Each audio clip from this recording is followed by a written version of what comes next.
Сайн байцгаана уу? Мөнхлөнөөс хогта тавтай морил. Та бүхэндээ энэ удаагийнхаа дугаард 2022 онд гарсан тун сонирхолтой лаг гэх анимашн ярьж өгөхөд бэлэн болсон байна. Тайр болон азгуудл болон хувь тавилангийн тухай тун сонирхолтойгоор өгүүлэх энэхүү киногоо үзэхээс өмнө та лайк, subscribe дараад ороод ирээрэй.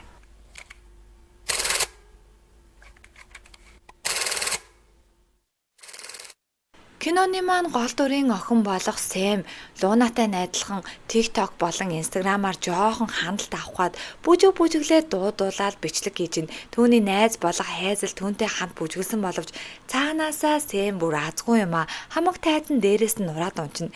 Энэ үед Хайзел би чамд өөрийнхөө азын шувуу болон муурыг бэлгэлээ. Надад одооноос эднэр хэрэггүй. Чамд илүү хэрэгтэй байх гэд тэр хоёр үнэхээр ярианаас нь маш тогтно гэдг нь харагдана. Энэ үед нь эрхлэгч нь орж ирээд Сэм чи өнөөдөр явах хөстэй. Тэгэхгүй бол чи 18 нас хүрсэн гин. Сэм тэндээс үнэхээр явахыг хүсэхгүй байгаа ч гэсэн яах ч аргагүй явахаар болно. Учир нь Сэм багаасаа асрамжийн газар өссөн. Гэхдээ түүнийг хийн ч өргөж аваагүй. Уулзалт зохион байгуулсан хүн болгон л ямар нэгэн шалтгаан хэлээд л хойшлуулцдаг. Үүнээс болоод манай охин 18 нас хүртлээр асрамжийн газар өсөөд өнөөдөр гарч байгаа нь гэхдээ үнэхээр азгүй юм а. Гэрийнхаа түхрийг хүртэл нүхрүү унгаачдаг. Эрхлэгч нь түүнд илүүдэл хүрээ нөгөөд амраана. Ингээд Сэмийн шинэ өглөө, шинэ өдөр, шинэ азгуудлууд гэр дотор нь унтж яхад нь баахан хогны навчнууд тэгээд л орон дотроо хүртэл хураагдана. Угаалганыхаа өрөөнд ороод төгжигдэн тэвнийгээ гарах гэж байгаа төгжээн хүртэл мултрана. За тэгээд далхаа хийсэн чинь далх нь хайрагдахгүй шүүгэн дотроо бариана хийсэн барайн нунчин за мэдгүй тэгээд л үнэхээр азгүй заяа. Ингэж явсаар шинэ ажил дээрээ очиод формо аваад бас л ээлжид нэгэн азгуудлууд манай охин хөөрхийг хичээгээд л байгаа гихтэй л цаанаасаа бүх юм бүтлгүй захирлан хүртэл гайхаастай ажиллаа тараад асрамжийнхаа газарт очисон. Эрхлэгч нь түүний найз болох Хайзлыг өнөөдөр уулзах ёстой эцэг их нь ирээгүй тухай дуулгана. Ингээд Сэм сэтгэл санаагаар унсан Хайзл чи үнэхээр хөөрхөн охин чамд бүхий л юм байгаа. Битгий шантраараа гэж сэтгэл санаагаар өргөчөөд дараа нь гудамжинд өөрөө сэндвич идэж байхдаа өлсгөлөн муур тал талхаа өгөнгөө. Манай найз Хайзлд гэр бүл олдоосоо түүнд жижигхэн Аз байхад л болох гээд байхын юу хийвэл дээрвэ гэд ярьж байхад нь нөгөө өлсгөлөн муур чинь өгсөн талхыг идчихэд яваад өгнө. Энэ үед манай Сэм босохдоо жижигхэн хөөрхөн зоос олоод ямар сони юм бэ гэд кэрмалаад явна. Өглөө нь босоод ирсэн Сэмийн бүх зүйл нь бүтээстэй. Гэрлүү нь хог орж ирэхгүй хос аймс олоостой талхан шарагдаастай усанд орох гэж байхад нь өчтөр оолсон зоос нь гараад ирэхээр нь юу илээ азийн зоос юм болов гэж шалгаад үзсэн.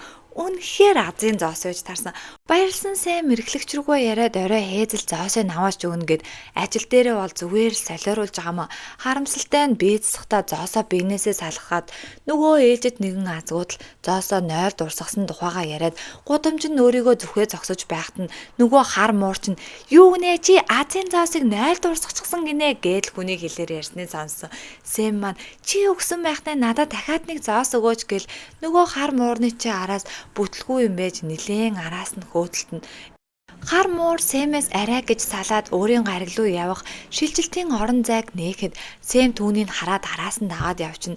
Хар муур оогт мэдгүй ёо ашгүй ядаргаатай хүнээс саллаа гэд алхаж байхад Сэм ардан зогсож чинь үүнийг харсан хар муур гайхаад хүмүүс энд огт байж болохгүй чи бушуухан эндээс яв гэхэд Сэм би өөрийн найз Хайзлтэй ганцхан азийн зоос аваад л явлаа.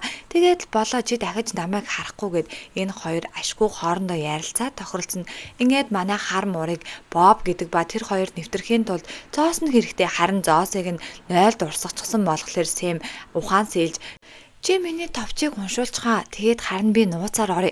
Харин чи тэр хамгаалагчийнхаа ахлагчийг харгаж байгаараа гэд Боб ахлагчтайгаа ярилцсан. Ахлагч нь үнэхээр Бобод дургу. Энэ үед нь Сэм нууцаар нөгөө талд нэвтрэн харин Боб товчийг хийн. Манай хоёр амжилттай нэвтрээд Сэмд ажилчдын хувцас гаргаж өгж явахад нь хоёр эмэгтэй орж ирснэ. Вау, чи ямар том юм бэ гэсэн нөгөө хоёр маань өө тэр Латвинаас ирсэн юм аа л гэж авч ийн. Чи нөгөө хоёр нь нэрээ Сара Латвины залуутай уулзсан чинь амар том байсан гэсэн. Тэгвэл тийм юм байна л та гэдэл нөгөө хоёрыгоо хөөхөн аргалчаад манай хоёр зоосоо олохоор явна. Энэ бол Азийн хот Хүмүүсүүдийг мэдгүй байхад Азийн хот өөртөө ажиллаа хийж хүмүүс биднэрт Аз түгээж тараадаг. Энэ тухай Боб ярих ба энд амьдардаг бүхий л хүмүүс тун Азтай. Тиймээс чам шиг Азгүй хүмүүс энд байх ёсгүй байдгийн гээд ярьж хахад нь манай Азгүй тэгээд л бүтгүүгээрээ бүтлгүүдэж байна. Ингээд нэг юм тэр хоёр очих ёстой газраа очиод бууна. Энэ үед нь Бобын найз улбар шар толгойтой залуу тэр хоёрыг угтаж авна. Одооноос хэдүүлээ улбраа гээл нэрлээд явчих. Боб Сэм хоёр нөгөө л нэг худлаа ярьдгаараа худлаа ярьж тэр Латвинаас ирсэн маа чи хийдэг ажлаа түнд танилцуулчаач Сэм харин яаж Азийн зоосыг өнгөлдөг тухай сонирхоод байгаамаа гэл ашгүй тэр хоёр ярилцаад Сэмийг тийшээ оруулахар болно. Харин Сэм тэнд өнгөлдөг зооснуудаас нэгийг сугалж аваад хулгайлах тохиролцоо хийн харамсалтай нь хулгайлах гэсэн боловч зооснууд нь өөртөө сорогдоод дэшээ яваад байна. Ингээд нэг зоос авсан өөрийнх нь хийсэн нөгөө товч манай Азгүй охин яахав тэ тэнд очиод дахиад ээлжид нэгэн азгуудл байнга л Азтай байдаг хүмүүс бүр ямар сонин өдөр байваа гэж гайхна. Харин Боб би чи одоо юугаа бодож исэн бэ гэд Сэмтэй хэрэлдэж байхад улбаа ирсэн. Сэм түнд өөрийгөө хүн гэдэг яагаад энэ ирсэн шалтгаанаа хэлж зогсож байхад нь хамгаалтын албаныхаас азгуудл энд үнэрсэн гэж ин гэж шалгалт ирнэ. Харин манай гурав яаж танаа найзад туслах вэ гэсэн улбраа оо манайд нэг дрон байдгийг штэ. Та хоёрын гээгээд 0 дурсахчихсан нөгөө зоосыг дрон явуулаад авч болох юм байна гэсэн сайхан санаа дэвшүүлээд тэрхэд хамтдаа хяналтын газар руу явна. Тэнд очсон үнэхээр гайхалтай драгноор удирдуулсан маш олон амьтад өөрсдийн хүчээр Азийн чулууг бий болгож байна. Эндээс нь нэгийн Сэм газ шүүрж аваад улбраад өгөөд явуулна. Манай хоёр цаашаа хяналтын газар руу явж явах үед улбраа нөгөө дроны чинь зассан тухай дуулахад манай хоёр хяналтын газар руу орохдоо Аз болон Азгуудл хоёр хэрхэн тэнцвэртэй байдаг тухай харж байхад Боб хяналтын компьютерийн ард суугаад нөгөө дроны чинь удирдаад дэлхий рүү явуулан муу усны хоолой дотор гацчихсан байгаа Азийн зоосыг авахар болно. Энэ үед нь хяналтын камер дээр тэр чигт нь Бобын хийж байгаа үйлдэл харагдж байгааг харсан Сэм түүнд туслан манай хоёр амжилттай гарч ирнэ. Нөгөө дрон чинь Азийн зоосоо аваад ирчихсэн үнэхээр заван болчихсон. Улбраа авах гэж байгаа цэвэрлэгээний баг руу шилжчихлээ гэдэг тухай манай хоёрт дуулгана. Манай хоёр яаравчлан бушуухан тэр цэвэрлэгээний газраас Азийн зоосоо авах хэрэгтэй гэд лифтэнд суусан Сэм азгуудаж буруу товчон дээр дараад манай хоёр Азтайгаас Азгүй руу шилжчихдэг наасан. Ингээд азгуудал дээр ирсэн Сэм бункэрж унаад буцаад лифтэндээ суугаж байгаад хаалга нь хаагдчихна. Ёо юу болоод ч байгаа юм бүү мэд. Харин Боб түүнийг бушуухан 13 давхар дээр хүрээдэр тэгээд над дээр ирээрээ гэд Сэм хөөрхи тэр азгуудлын орон дотор зааста жинхэнэ утгаараа азгуудаж 13 дугаар давхар дээр ирээд Сэм ашгүй Бобтэй таран азгуудлын орноос Азтайгийн орон руу шилжин. Манай хоёр цаашаанаа цэвэрлэгээний давхар дээр ирчихсэн. Азгуудлын тоосонцор дээр Азгүй Сэмийг гიშгсэнийг харсан Юникорн би энийг цэвэрлэх хэрэгтэй гэснээ чи чинь хэн блэ гэсэн Сэм нөгөө л нэг худлаа ярьдгаараа би Лактанаас ирсэн таны ажлыг чинь сонирхох гэж ирсэн та ажлаа надад нэг гоё тайлбарлаж өгөөч гэлтгсэн. Юникорн үнэхээр гоё угтаж аваад өмнө нь өөрийнх нь дээрээс азгуудлын тоосонцор унах үед ахлагч болох Драгон түнд Азийн зоос 4 сар хадгалуулж ашиглуулсан тухай ярина. Тэгснээ би Драгонд үнэхээр их дурлсан. Тэр үед л би өөрийнхөө жинхэнэ хайрыг олсон гэж байх үед ашгүй хаяглууд ирнэ. Энэ үед нь Боб нөгөө дроныг хайх үед Юникорн тийм ээ би тэр дроныг цэвэрлчихсэн харин Азийн зоосыг Азийн зоосны хэсэг рүү шилжүүлчихсэн гин. Харин манай хоёр за ер нь бууж өгөх үү гэсэн Сэм маань бууж өгөхгүй би энэ азгуудлын тоосонцроор заавалчгүй Азийн зоос авах болно гэд Драгонтой уулзахаар явна. Драгон түүнийг харснаа өө би чамайг санаж байна. Чамаас азгуудл үнэртэж байна юу вэ гэдэл хяналтынхныг дуудсан азгуудлын тоосонцрыг авна. Харин энэ үед тэр хоёр маш гоё яриа өрнүүлэх ба би азгуудалд үнэхээр дургу хэрвээ болдог бол бүхий л азгуудлыг устгах юмсан гэж боддог тухайга Драгон хэлэхэд Сэм хүртэл тийм ээ азгуудал үнэхээр хэцүү байдаг шүү гэхэд Драгон түүнд туслан Азийн зоосыг өгнө. Зоосоо аваад явж байхдаа хяналтынхан Бобыг аваад явж байгаа нөгөө товчны эзнийг олгоод л тэр энэ үед нь Сэм Бобод туслан чи зоосоо унгаачихсан бэлээ би чам нөхгөөд гээд Бобыг аварна. Боб Сэмд хандаж чи өөрийн найз Хейзелтэй туслах байтал яагаад надад наад зоосоо ашиглаж байгаа юм бэ? Би хүн өртөө байх дургүйгээд манай хоёр шинэ арга сэдсэн нь ганцхан цагийн турш азгуудлыг дэлхий рүү явуулахын зогсооход азгуудлын бүх тоосонцрыг зогсоочих юм бол ганцхан цагийн дотор өөрийн найз Хейзлийг өргүүлэх ёстой гэр бүлдээ өргүүлж чаднаа гэсэн итгэл найдвартайгаар манай хоёр энийг хийж байгаа. Бүгдийг хийсний дараа Сэмийг амар тайван буцтаа харин би цагийн дараа хэвийн байдалд нь оруулчихна гэд Боб тохиролцсон Сэмийг буцгаж байхад бүх зүйл буруугаар иргэн азгуудлын тоосонцор хитрхи ихснээс болоод Азтегийн орон руу дэлбэрж орно.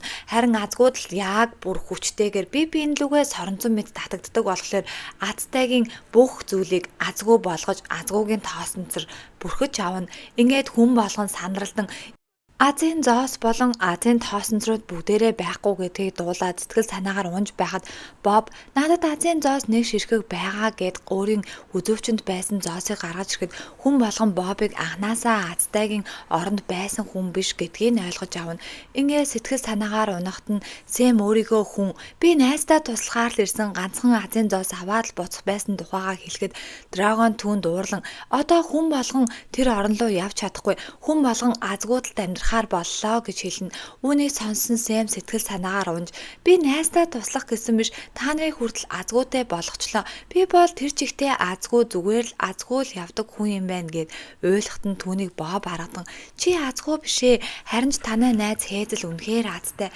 Та хоёр бие биендээ байна шүү дээ. Хэрвээ жоохон аз байсан бол гэж ярихад нь Сэм өө би аз хаана байгааг мэдх юм байна гэд манай хоёр азгуудлын орон руу орно. Харин энэ үед нь Боб азгуудлын паб руу орж ирсэн хүн болгон Бобыг таниастай хүй сайн уу Боб гэж ярилцсан. Харин Сэм маань юу болсон тухайгаа бүгдийг азгуудлын алхагчид хэлэхэд азгуудлын алхагч түүнд туслан юм болгон азгуу байдаггүй юм. Азгуу байдагт бүхэн бүгдээрээ учир шалтгаантай байдаг гэдгийг хэлнэ.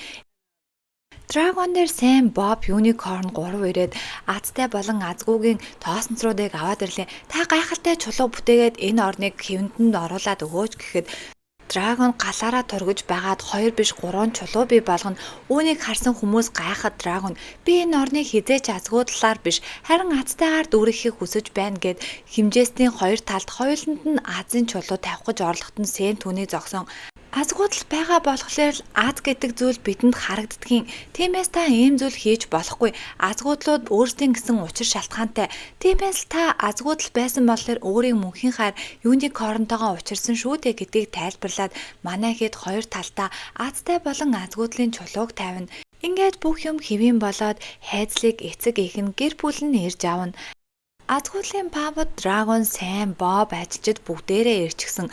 Азийн тоосонцрыг тэдэнд өгөхөөр ирнэ. Мөн тэднийг өөрсдөд нь тусалсанд маш их баярлалаа. Үүнээс хойш бид нар илүү сайхан дотн нөхөрлөх ёстой байна гэдгийг ойлгон ярина. Харин Бобд Азийн зоосыг өгж Азийн газар амьдрах хэрэгтэй гэхэд Боб үгүй би хүмүүний ертөнцид Сэмийн гэр бүл болж амьдрахыг хүсэж байна гэдгийг сонсон хүмүүс маш их баярлана. Ингээд 1 жилийн дараа Сэмийг ажил дээрээ байхад нь утсан дээр нь маш их мессеж ирнэ. Мэдээжийн хэрэг тэр нь Боб манай хоёрд уугаар явж байгаад Хейзлийн гэрт нь очин түүнийг тэрнэ. Түүнийг өргөж авсан эцэг их нь үнэхээр өөрсдийгөө азтай ийм гайхалтай охинтой болсондоо баяртай байдаг тухайгаа дуулгана. Сэм, Боб, Хейзел 3 гуруулаа азгүй. Гэхдээ бие биенийхээ дутууг нөхөөд цаашаа үргэлжлүүлж амьдарч байгаагаар кино маань дуусаж байгаа юм. Та бүхэнд маань кино маань таалагдсан бол лайк, subscribe дараарай. Мөн аз болон азгуудад итгэдэг үгүйгээ хэлээрэй. Луна нь л итгэдэг. Ингээд түгэж чадхаараа түгээцгээе.